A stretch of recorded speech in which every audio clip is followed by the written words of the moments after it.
There's a pattern in American history that's been repeating for over 150 years. Every 10 to 20 years, a threat emerges. Media coverage intensifies. Politicians debate. Congress authorizes action. And within weeks, billions of dollars start flowing to the same network of companies. The stock prices surge. The contracts get signed. The wars begin. And by the time anyone questions the cost, it's too late. Because the money is already spent, the profits are already taken, and the cycle is ready to start again. This isn't about whether specific wars were justified. Some were necessary, some weren't. But every single one followed the same pattern. A pattern so consistent, so profitable, so protected by national security arguments, that it's become America's most reliable business model. And most people never see it because they're focused on the politics, the ideology, the good guys versus bad guys narrative. But underneath all of that is a cycle. A hidden war cycle that converts threats into budgets, budgets into contracts, and contracts into generational wealth for a small group of corporations and financiers. The receipts are public. The pattern is documented. And once you see it, you can't unsee it. Let me show you how it works. The hidden war cycle isn't random. It's a system, and it has 7 distinct stages that repeat with almost mechanical precision. Understanding these stages is the key to understanding how conflict became America's most profitable business. Stage 1. Pre-positioning in peacetime. Before any war begins, certain companies are already in position. They've built manufacturing capacity, they've established relationships with military officers, they've hired former government officials as executives, they've located factories in congressional districts where jobs matter, they've made themselves essential. This happens during peacetime, when no one is paying attention. A steel company builds a plant that can be converted to tank production. An oil company secures drilling rights near military bases. A technology firm develops systems that only they know how to maintain. They're not waiting for war, they're preparing for the opportunity. Stage 2. Threat inflation and narrative shaping. Every war cycle needs a threat. Sometimes the threat is real. Sometimes it's exaggerated. Sometimes it's manufactured. But it always gets amplified through a network of think tanks, media appearances, intelligence briefings, and political speeches. This stage is where perception gets shaped. Experts appear on television. Former generals write op-eds. Research institutes publish reports. And the message is always the same. There's a danger, it's growing, and we need to act now. The companies that will profit from Action fund many of these experts and institutes, not all of them, but enough to shape the conversation. Stage 3. Authorization and emergency. Once the threat narrative takes hold, authorization comes quickly. Congressional votes happen. Resolutions pass. Emergency powers activate. And the language is always urgent. We have no choice. We can't wait. National security demands action. This urgency is critical because it bypasses normal oversight. Competitive bidding gets suspended. Budget reviews get postponed. Accountability measures get deferred. Because in an emergency, speed matters more than scrutiny. And that's exactly when the contracts start flowing. Stage 4. Contract flood. Within weeks of authorization, billions in contracts get awarded. No bid contracts to companies that were pre-positioned.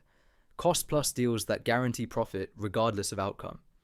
Classified programs that avoid public scrutiny. The money moves fast because the military needs supplies, infrastructure, logistics, and weapons immediately. The companies that prepared during peacetime are ready. Their factories can scale up. Their supply chains can deliver. Their lobbyists already know which congressional offices to call. They get the first contracts, and once you have the first contract, the next ones are easier. Stage 5. Cost overruns and mission creep. This is where the cycle becomes most profitable. Initial budgets were estimates, often low estimates designed to get approval. But once the war starts, costs always exceed projections. Timelines extend, missions expand, requirements change. And every change means more contracts, more spending, more profit. The genius of cost-plus contracts is that overruns are not a problem for contractors. They're an opportunity. If a project costs more than expected, the contractor bills the government for the additional expense plus their guaranteed profit margin. They can't lose money. The government absorbs all risk. Stage 6. Diversification of profit. War profits don't stay in weapons. The companies and individuals who profit use that money to buy real estate, invest in peacetime industries, fund universities, establish foundations, and build financial empires. The war ends, but the wealth remains, and it gets reinvested into assets that generate returns for generations. This is how war profits become dynastic wealth. A company makes billions on military contracts, then uses that capital to dominate civilian markets. The family behind the company diversifies into banking, technology, media, and philanthropy. By the time the next war comes, they're even more powerful than before. Stage 7. Amnesia and reset. The final stage is forgetting. The war ends, public attention moves on. The costs get buried in budget documents, the soldiers come home, the media covers the next crisis, and within a generation the cycle is ready to repeat because most people never learned how the last war was financed, who profited, or how the system actually works. This amnesia is not accidental. It's structural. War finances are complex. Budgets are classified. Contracts are technical. And by the time information becomes public, it's old news. So, the cycle resets. New threats emerge. New authorizations pass. New contracts flow. And the pattern continues. Now let me show you this cycle in action across American history. The American Civil War was the first conflict where the full war cycle became visible. Before 1861, wars were smaller, shorter, and less industrialized. But the Civil War required mass production on a scale never seen before. Uniforms, weapons, ammunition, railroads, telegraphs. Everything needed to be manufactured, financed, and delivered continuously for 4 years. The pre-positioning happened during the 1850s. Northern industrialists had built factories, foundries, and rail networks. They weren't preparing for civil war specifically, but they'd created the capacity that war would require. When conflict came, they were ready. The threat narrative in 1861 was straightforward. The Union was dissolving, but the economic interests were equally clear. Northern manufacturers needed the war to be fully prosecuted because a divided nation meant divided markets. A restored union meant continental trade. So, industrial interests aligned with military necessity. Authorization came quickly after Fort Sumter. Lincoln called for troops, Congress appropriated funds, and contracts started flowing to companies that could deliver. Textile mills got uniform contracts, iron foundries got weapons contracts, railroad companies got transport contracts. Most were cost-plus arrangements because no one knew how long the war would last or what it would truly cost. The overruns were massive. The Union spent over $6 billion on the war. That's roughly $130 billion in today's money. But the initial estimates were a fraction of that. As the war dragged on, budgets expanded, contractors delivered, but at increasing cost. And the government paid because the alternative was losing the war. After the war, those profits got diversified. The families who made fortunes supplying the Union invested in railroads, banks, and Western expansion. They became the industrial elite of the Gilded Age. The war ended, but the wealth accumulated during it shaped American capitalism for the next 50 years. World War I transformed the war cycle into a global financial system. This wasn't just about supplying armies. It was about financing entire national war efforts through loans, bonds, and currency manipulation. And American banks and corporations positioned themselves at the center. Pre-positioning happened between 1914 and 1917, before America entered the war. While officially neutral, American companies supplied Britain and France with weapons, food, steel, and oil. American banks, led by firms like J.P. Morgan, lent over $2 billion to the Allies. That's more than $50 billion today. This created a financial dependency. If the Allies lost, American banks faced catastrophic losses. The threat narrative shifted in 1917. German submarine warfare and the Zimmermann telegram provided justification. But the financial reality was equally compelling. American economic interests were already committed. Neutrality was no longer financially viable. Authorization came in April 1917. Congress declared war, and immediately the contract flood began. The War Industries Board coordinated production. Factories converted to military output. The government issued Liberty bonds to finance the effort, and companies that were already positioned scaled up production instantly. The overruns were spectacular. The US spent $32 billion on World War I. Initial estimates were under $10 billion. But costs escalated as the war effort expanded. Shipbuilding programs, aircraft production, chemical weapons development, every program exceeded budget, and every overrun generated profit for contractors under cost-plus arrangements. One company saw its profits increase by 1,600% during the war. Others saw similar gains. Shareholders got wealthy. And when the war ended, those profits funded expansion into civilian markets. War manufacturing capacity got converted to automobile production, chemical manufacturing, and consumer goods. The diversification stage after World War I was particularly significant. Companies used war profits to consolidate industries. They bought competitors, they integrated supply chains, they established monopolies that lasted decades, and they prepared for the next cycle. World War II was the largest war cycle in American history, and it established the permanent infrastructure that would sustain every cycle that followed. Pre-positioning began in the late 1930s. Even before Pearl Harbor, American companies were supplying Britain through Lend-Lease. Factories retooled, shipyards expanded, aircraft manufacturers hired engineers. By December 1941, the industrial capacity was ready to scale. The threat was clear: fascism in Europe and aggression in Asia. Authorization came immediately after Pearl Harbor, but the scale of mobilization was unprecedented. Within months, the entire American economy converted to war production. The contract flood was enormous. The government spent $296 billion on the war. That's over $4 trillion today. Almost every major corporation participated. Auto manufacturers built tanks and planes. Chemical companies produced explosives. Steel mills ran continuously. And most contracts were cost-plus with guaranteed profits. What made World War II different was that the infrastructure didn't get dismantled afterward. The factories remained. The supply chains persisted. The relationships between military and industry became permanent. President Eisenhower would later call this the military-industrial complex, but by the time he warned about it in 1961, it was already too powerful to dismantle. The diversification after World War II created corporate empires. Companies that profited from military contracts used that capital to dominate peacetime industries. They funded research universities. They built suburban developments. They expanded globally. And they maintained their military contracts as a steady revenue stream even during peacetime. This is when the cycle became permanent. Instead of ramping up for war and demobilizing after, America maintained a massive defense infrastructure continuously. The Cold War justified it, but the economic structure ensured it would continue regardless of geopolitical necessity. The Cold War proved that the war cycle didn't need actual large-scale warfare to generate profits. The threat of war was sufficient. For 45 years, America maintained the world's largest military while fighting limited conflicts in Korea and Vietnam. The threat narrative was omnipresent: Soviet expansion, nuclear annihilation, domino theory, global communism.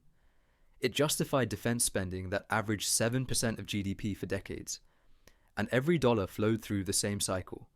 Korea demonstrated how a limited war could still generate massive contracts: aircraft, artillery, logistics, reconstruction. The same companies that profited from World War II got contracts for Korea.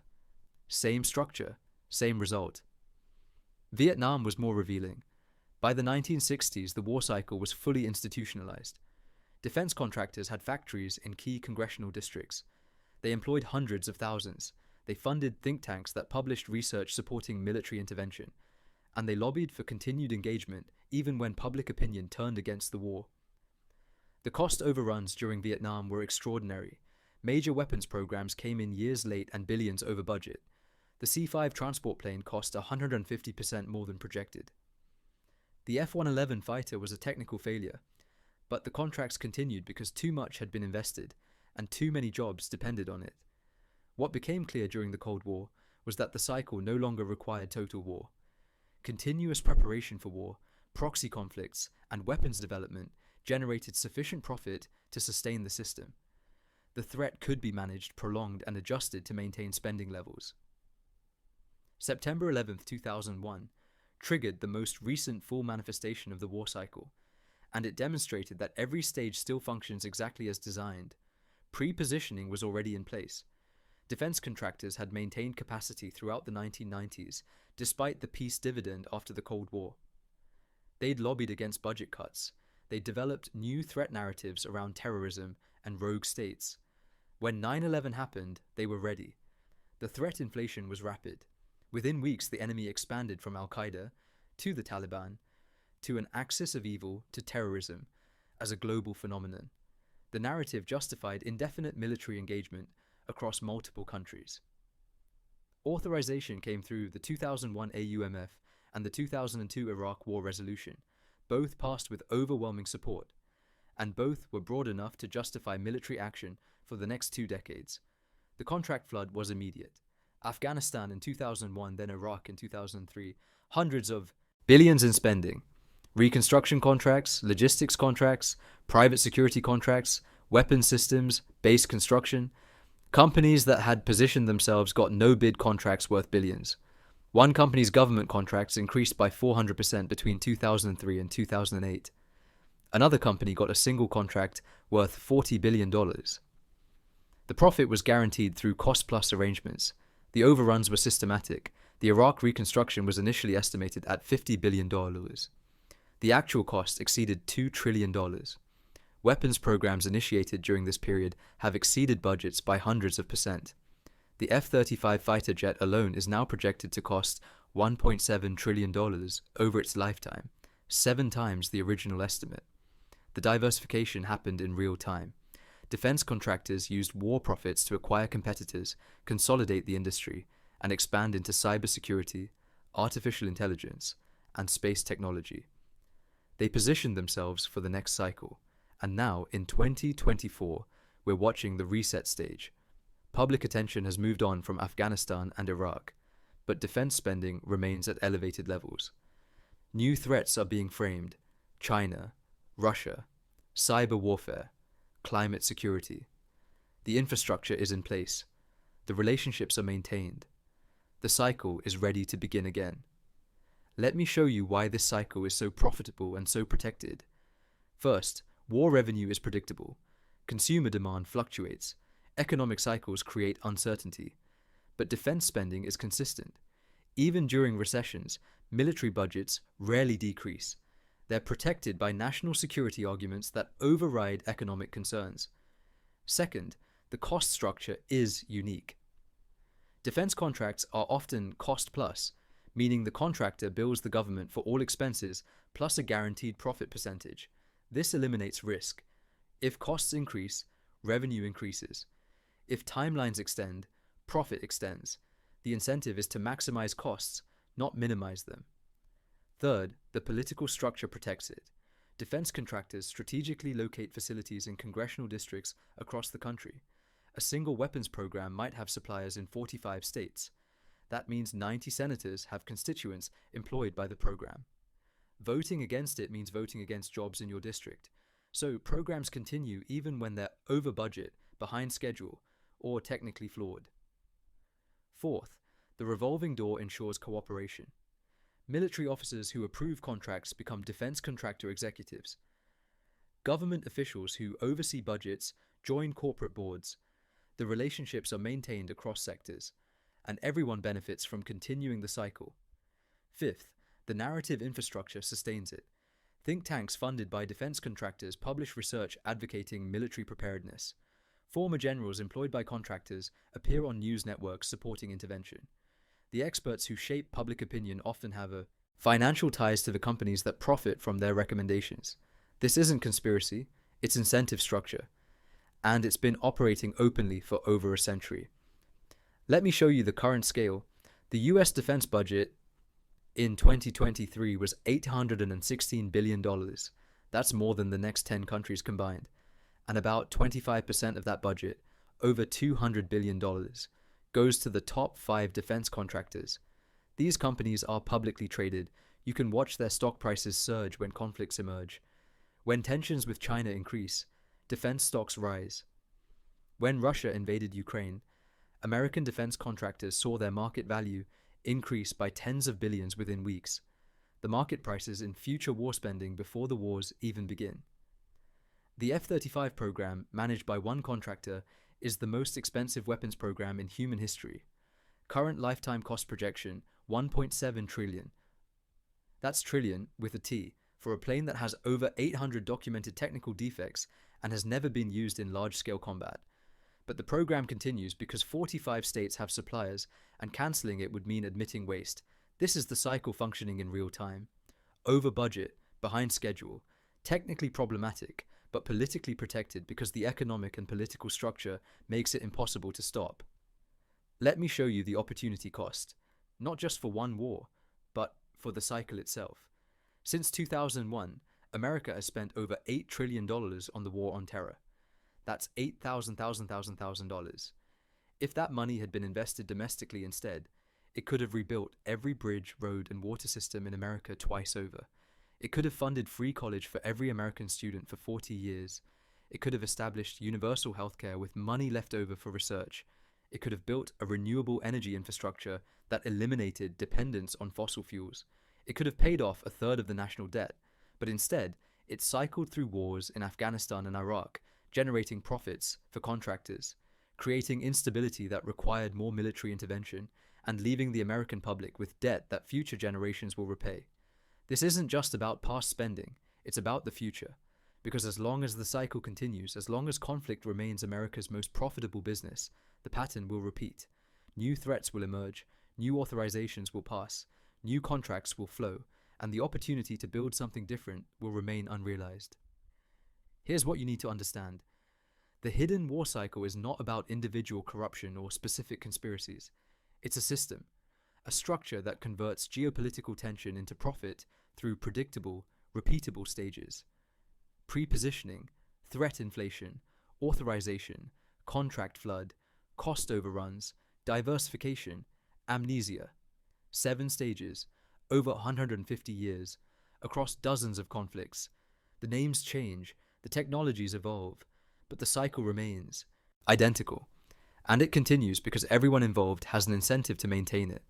Contractors profit from sales, shareholders profit from dividends, politicians receive campaign donations and post-government employment, military officers get executive positions after retirement, districts get jobs, and the public pays the bill while believing it's all necessary for national security. Some of it is necessary. Legitimate defense needs exist.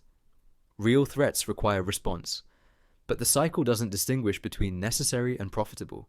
It treats every threat as an opportunity, every conflict as a market, every authorization as a contract pipeline. And until the public understands the pattern, until people see past the politics and ideology to the underlying business model, the cycle will continue. Because it's the most profitable, most protected, most reliable business in American history. You now see what most people miss when they watch the news. When tensions rise, when threats emerge, when politicians debate intervention, you can see the cycle beginning. You can predict the stages. You can identify who will profit. Because the pattern is always the same. 5 stages to create a war. 7 stages to profit from it. And one structure that's been repeating for over a century. The hidden war cycle. How conflict became America's most profitable business. If this changed how you see defense spending, how you interpret foreign policy debates, how you understand where your tax dollars actually go, then you're starting to see beneath the surface. Subscribe if you want to understand how money, power, and war really work in America. Because they're not going to teach you this in school. They're going to teach you about patriotism, national security, and necessary defense. But now you know the pattern. And once you see it, you can't unsee it. The contracts are public record. The cycle is documented history, and it's operating right now. The only question is whether anything will ever change. History suggests it won't, but at least now you understand why.